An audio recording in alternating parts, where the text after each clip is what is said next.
And one of the old men there said to me during lunch one time, he said, "So you're a lifer now, huh?" Her words were, "You love music, you love kids, why not be a teacher?"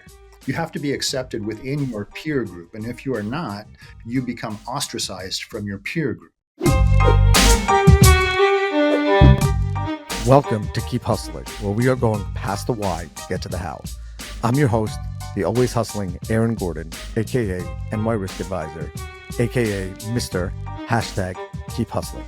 In this podcast, we will be diving deep into the professional and personal successes of our guests to find out how they hustled through the most difficult times in their life and their development to achieve the success they've gotten to today. So buckle up for what hopes to be an amazing ride. And of course, now and always, keep hustling. Welcome to Keep Hustling with my guest, Kelly Meyer. Kelly, thank you so much for being here today. Thanks for having me, Aaron. I really appreciate you having me on. I would say I usually lead with some sort of New York or football or sports agitation that I have in life, as I can hate or be angry at our guests. I originally thought, for all the listeners listening out there, and I apologize for this 30-second rant, but that Kelly, being from Wisconsin, was a Packer fan, and I had this whole thing put together. Like, I'm a Jet fan, you know that. So far, we're 0 for 2 on taking your washed-up quarterbacks. We got the Brett Favre thing, we did the Aaron Rodgers thing. But then Kelly told me that he's a Vikings fan, so I realized that actually, Brett Favre, you actually took our washed-up problem. And if you're too young to know the reference, then you haven't suffered as a Jet fan for long enough. And that's it. So welcome to the show. Yes, thank you. Yes, we did steal far from you, or however that turned out. And It was a gift that we were willing to distribute. right, So and I'm certainly glad we didn't take a scooper route and grab the latest yard doo-doo that you never know. left. Never know. Yeah. Never know. So, yeah. So Kelly, your path, and I say this all the time. Everyone should read the bios. We don't go through bios just because those who don't want to, and those who don't, don't have the time. But it's incredible to me that in your bio you say the words, and I'm going to quote here, from being a near dropout to becoming a professor. And I just want to be clear, you're also an author with doctorates and postdocs. That is not usual. Usually, even the near dropouts just barely make it through the thing that they almost dropped out of, and then say that's it. Okay, like I'm never going back to the classroom. Like this is just not for me.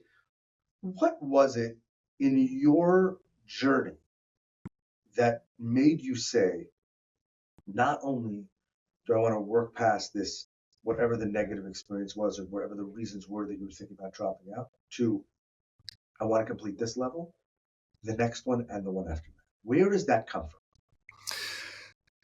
There's a story behind this, actually, because when I was about 14, I wasn't even in high school yet, and I began spending a lot of time in a place that I shouldn't have been, especially considering there was another place that I was supposed to be in the middle of the day. But my argument was that, school was boring, we didn't see eye to eye, and I really loved playing pool. So I spent a lot of my school days actually down at the pool hall.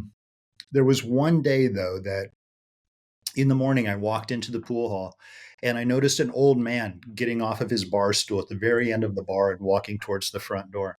And as we met, he stopped dead in front of me and he said to me, "Who are you?" And I thought, "Well, I'm Kelly." And he looked at me for what seemed like forever. And then he said this to me. He said, "No, you're not. And the sooner you figure that out, the better off you'll be." Now, here I am, a scrawny little pimply-faced junior high punk. And I thought, what a weirdo, right? Crazy old drunk man hassling some little kid in a bar. It didn't hit me. But shortly after that, I started going through these awkward teenage phases where we try to discover ourselves. And when I hit that phase, when I was feeling lost and needing to be found, like we all do, we all go through this phase. But it was the old man and his words that came back to me, that crazy old drunk guy. And his words echoed in my head. The sooner you figure it out, the better off you'll be. And so I took a stand. This is who I am. This is what I represent. And this is where I'm going to fit into this life. it didn't fit in with society's norms. And so I still just did not fit in with high school at all. I spent more time outside of high school than I did in the hallways. And in Nebraska, you had to be 16 to drop out. And so I had it all planned out. I'm done. I'm done. I'm not doing this anymore. And it was like a week before my 16th birthday. I remember this.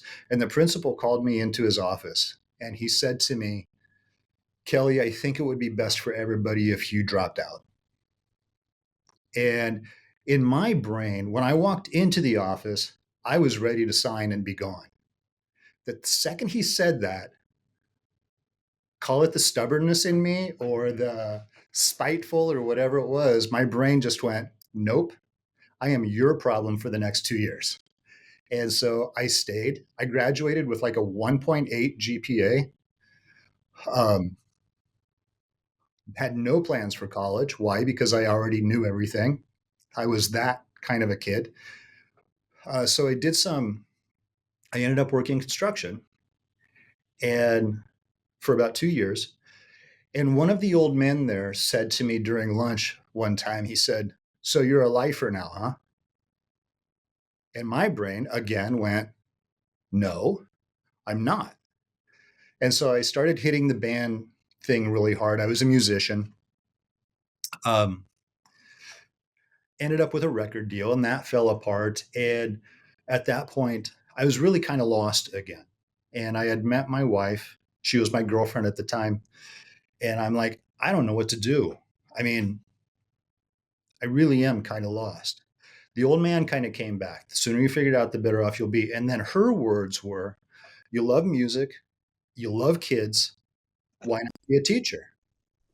And so my brain went, why not?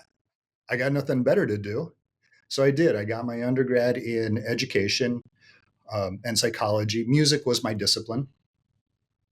After that, I started teaching high school. Loved teaching, absolutely loved it. And that drove me to get my master's degree in education and psychology.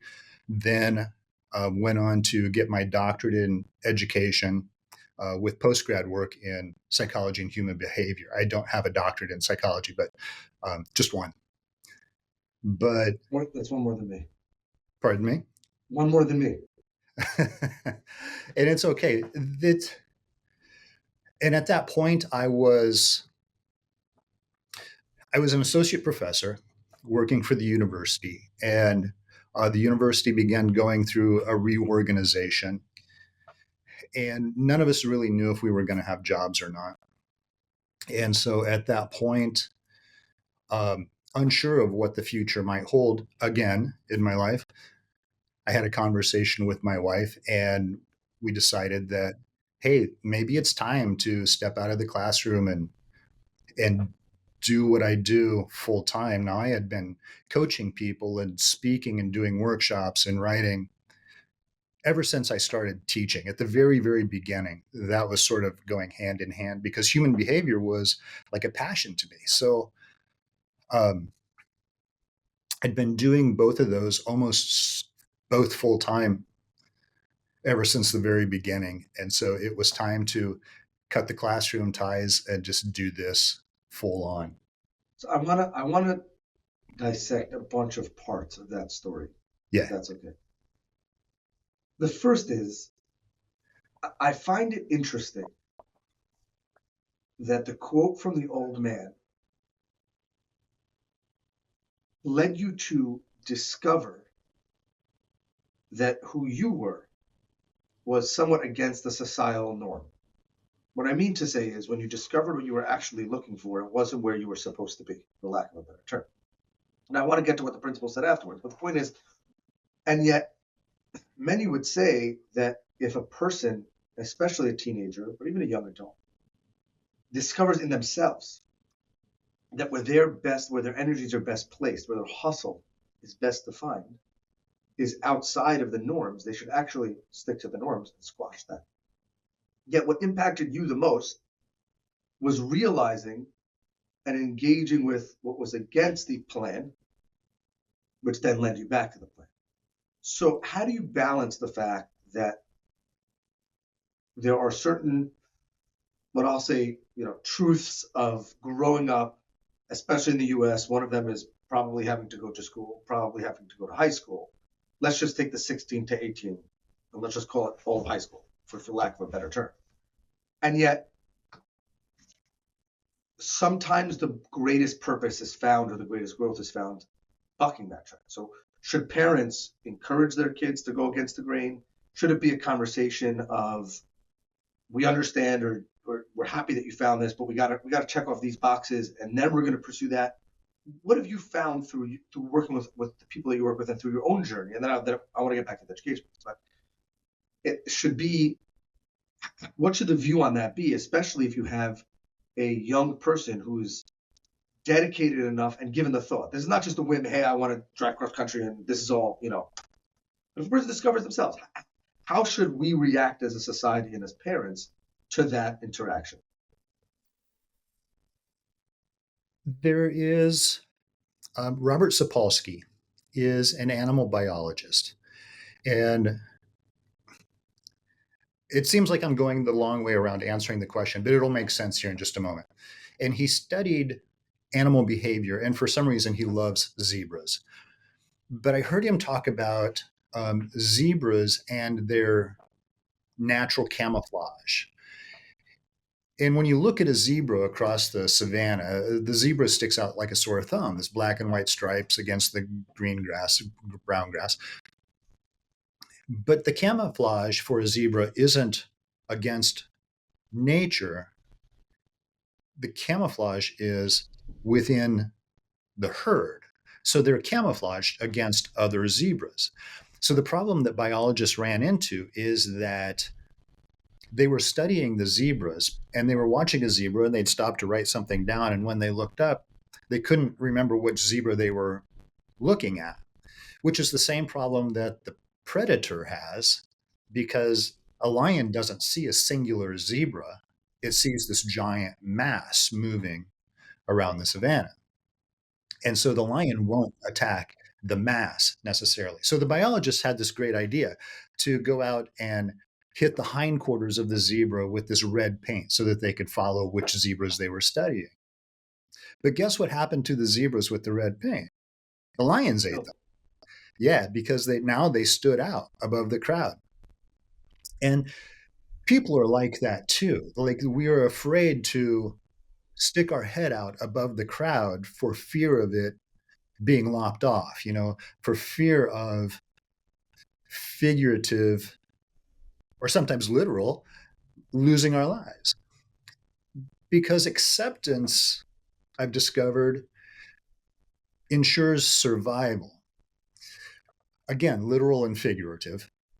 And so if you think of teens, and my youngest client is 11, I have several teens. My oldest client is 78, and they all sort of, struggle with this at some point. But acceptance ensures survival. So as a teenager, you have to be accepted within your peer group. And if you are not, you become ostracized from your peer group.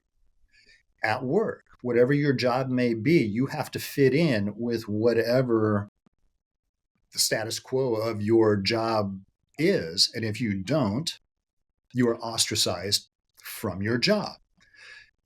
The same is true with your family, with your friends, all of these different things. You have to be accepted. You have to fit in order to survive within that pack. But the question you have to ask yourself is this: am I really in the right pack? Because just because you stick your head out from one pack doesn't mean that's the pack you're supposed to be in. So the trick is really to find whatever your pack is. Now, my pack growing up was very, very small. I didn't have the clique. I was an athlete, but I couldn't hang out with the athletes because I was a hood and I smoked across the street from the high school. I couldn't hang out with other groups because I just did not fit in. I had like 3 really good friends who I'm still friends with, like 35 years after the fact. And so it's about finding your own tribe. And so as I was going through this process, I was sort of also not just discovering myself, but discovering my tribe and sacrificing who you are to fit in with the tribe should never happen. Sacrifice your tribe for yourself. Find yourself first. Your tribe will come to you. So, what I would tell people as they're growing, parents with kids, I have 4 kids now and they're all grown. My baby is a senior this year. And we've had this conversation like, maybe that's not the best friend for you to have if this is how it's going to work out. And you have to decide that. But you be yourself, as long as you are true to yourself and you hold the same morals and values that I have taught you, you're going to discover your own sort of belief system amongst that. But we have a saying that's on our wall. I actually love it. It's, oh my gosh, I can't remember it now. It's about going out into the world and being what is good, kind of a thing. So as long as you hold your morals and values, stay true to yourself, find yourself. What's that? No. So I like that, but so I love that, and I love the fact that, again, let's assume that the tribe that we're hanging out with is legal. They're doing things that are legal and moral and ethical, right? But that there's, I mean, we're not breaking the law here. We're not committing murder. We're trying to rob banks. We can assume that. I think that that's an amazing point, and that is that very often people think that they have to be with the zebras, but if they were just hanging out with the lions, they would fit in much better. I want to ask about your educational journey, and then I'll pivot to something that we were discussing before.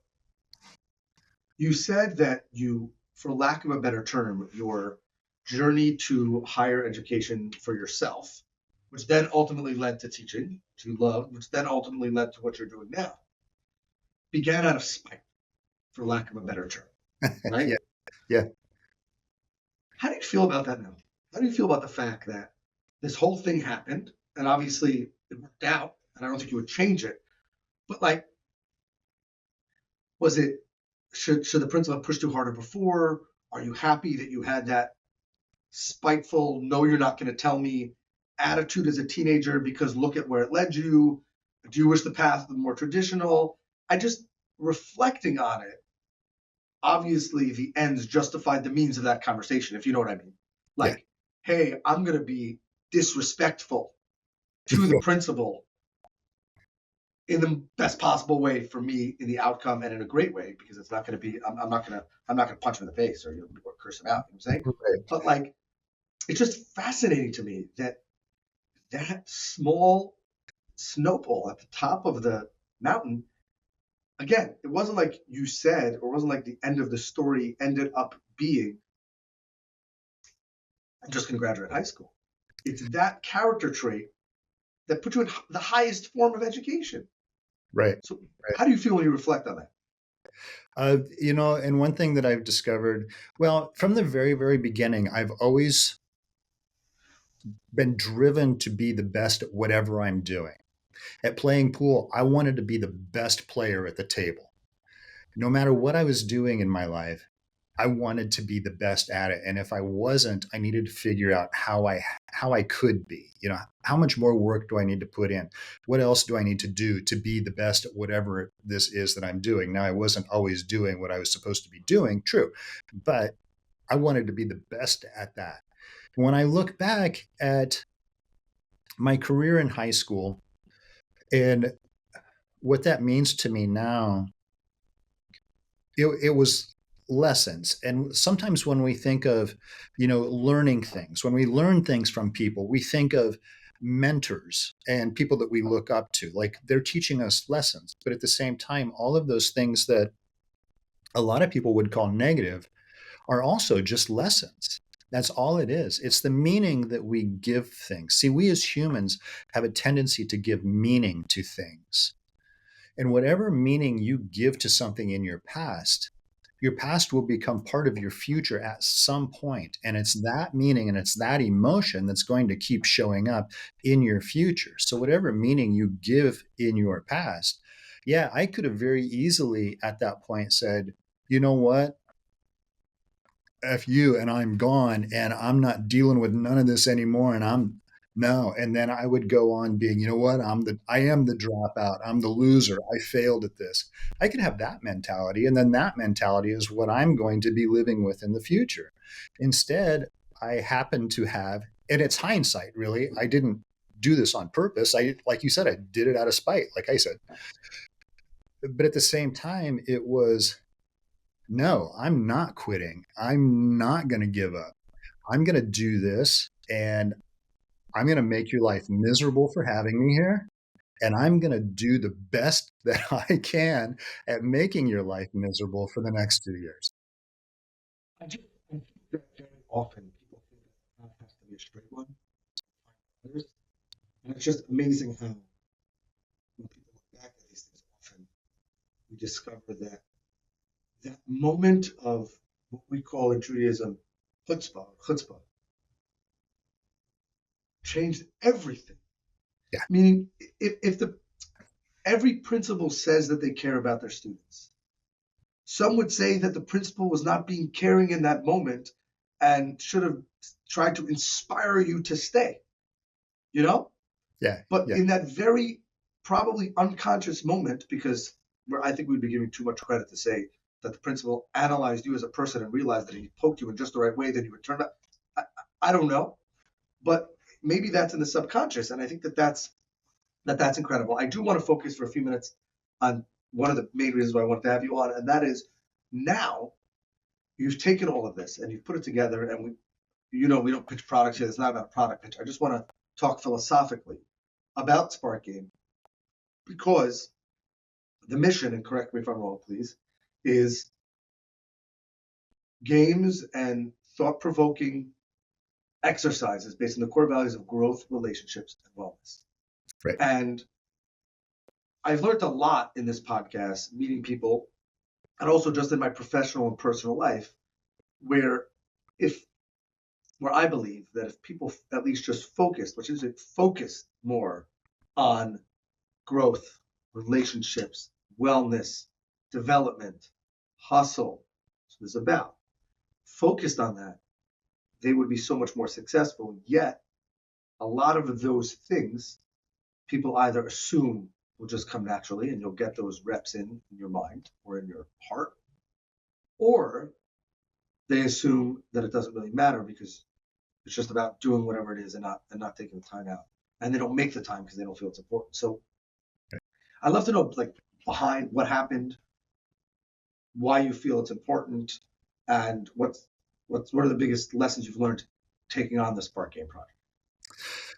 Well, the philosophy behind the Spark Game was to build relationships, not just with other people, but with ourselves. And we wanted to do it in the simplest way possible. We've written our own methodology in Project Find Your Fire using the hundreds of years of research in human behavior. And we get results really very quickly. And so we wanted the same thing from the game. And at the time of creating the game, all of our 4 kids were living at home. They were children. And we had them write out questions, as well as my wife and I write out questions. And we had literally thousands and thousands of Post-it notes of questions. And we've narrowed it down to 92 because we started to eliminate the questions that the game is not. It's like discovering who you are. Who are you is a hard question, but who are you not is an easier question to answer. So we use the same sort of philosophy in doing that. And we came up with these questions. The questions are very, very simple. In fact, let me give you an example of one. I happen to have a game here. This comes from the category of growth. So there are 5 different categories. This question is, what was the hardest lesson you have ever learned?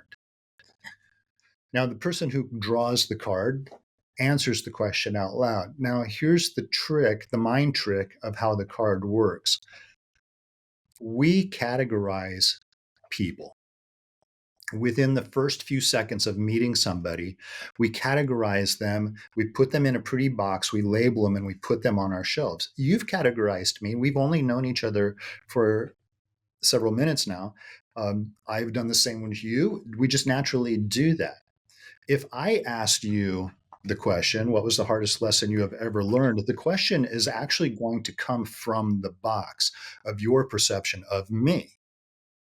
But if the person who draws the card reads the question comes from a card. It's neutral. There is It's not a. Right. There's no preconceived perception of where the question might be coming from. It comes from a neutral spot. And then the answer comes from a different part of your brain. We take this game to trade shows, and I've watched children, 10, 11 years old, play with their parents. And the kid will answer a question, and the parent will be like, I never knew that about you. Or, so we've played with relatives that we've known all of our lives. And we're like, how do I not know this about you? And they're simple questions. They're questions that we would ask ourselves all the time, but we don't necessarily always process the response. Now, in doing so, again, we learn something about ourselves, but we're learning so much more about everybody else. And you can play it as a group.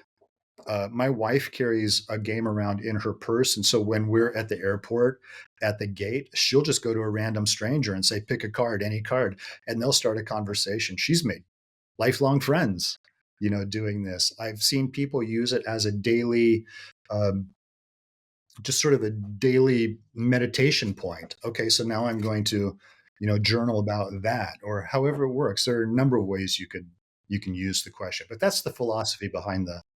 So in all of that, it's about realizing that there are 24 hours in the day. And this is part of keep hustling. And I've said it before. People say, oh, hustle, hustle, hustle, you're killing people, this and that. I think that part of it is realizing there's 24 hours in the day. And what you're saying is whether it's at the gate, approaching people, yourself, your family, your friends, new friends, old friends, all that. If a person just takes out the time and stimulates, this is a game, but there's other manifestations of this, and stimulates the thoughts and conversations about growth and relationships, they will make out ahead in the long run. And I believe in that. I believe that. And I'm not, we said we were going to talk about politics, but this is not political. That doesn't happen from here, from a screen.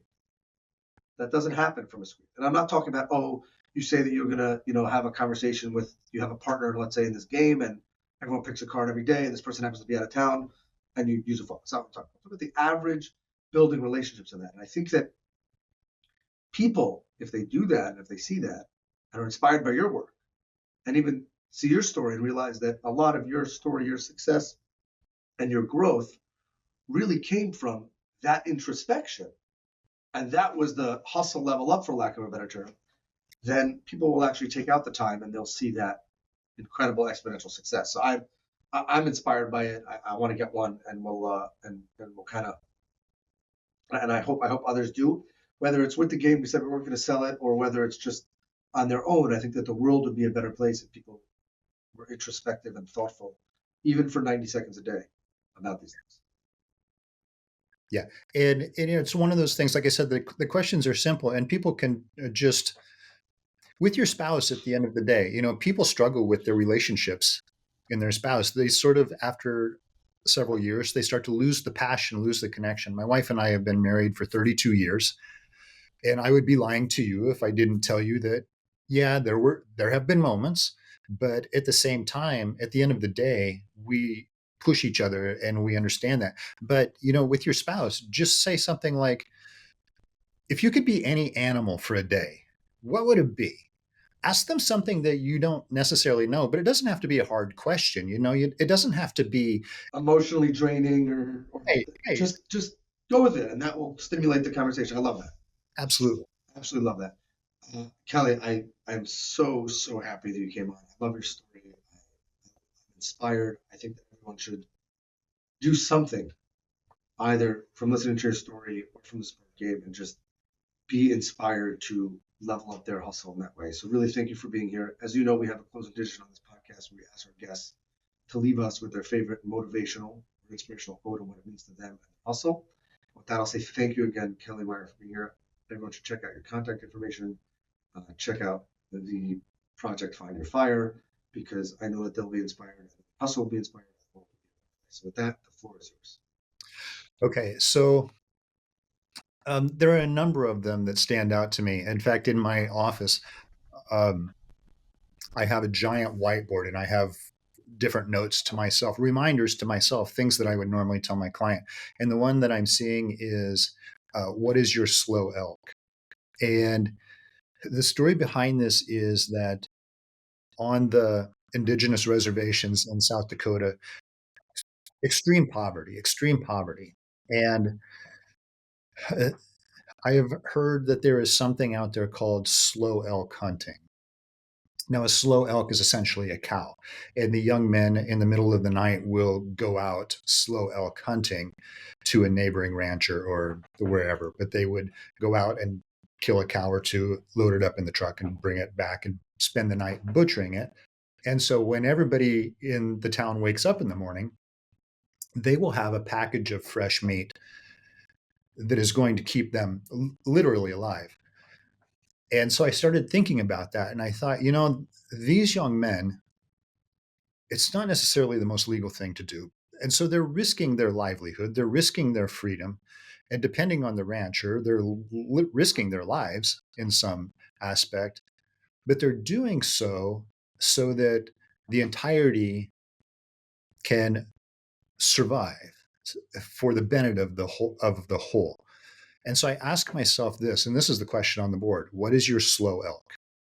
What is my slow elk? I ask myself that. What am I risking? What am I laying on the table so that others can benefit? What am I putting on the line? How much am I really giving so that others can be better? What is my slow elk? Love the elk, slow or fast. Love the zebra and all the other animals that we discussed in your journey. So really, really appreciate it. Appreciate you again. This has been another episode of Keep Hustling. Remember, do well by doing good. Of course, and always keep hustling. All right, hustlers, that brings us to the end of another fantastic episode. Thank you for listening. Be sure to subscribe to our podcast so you never miss an episode. If you have any suggestions, comments, or even just want to say hello, please feel free to reach out to us on all social media platforms. We are Keep Hustling Pod. Until next time, stay curious, stay hungry, and keep hustling.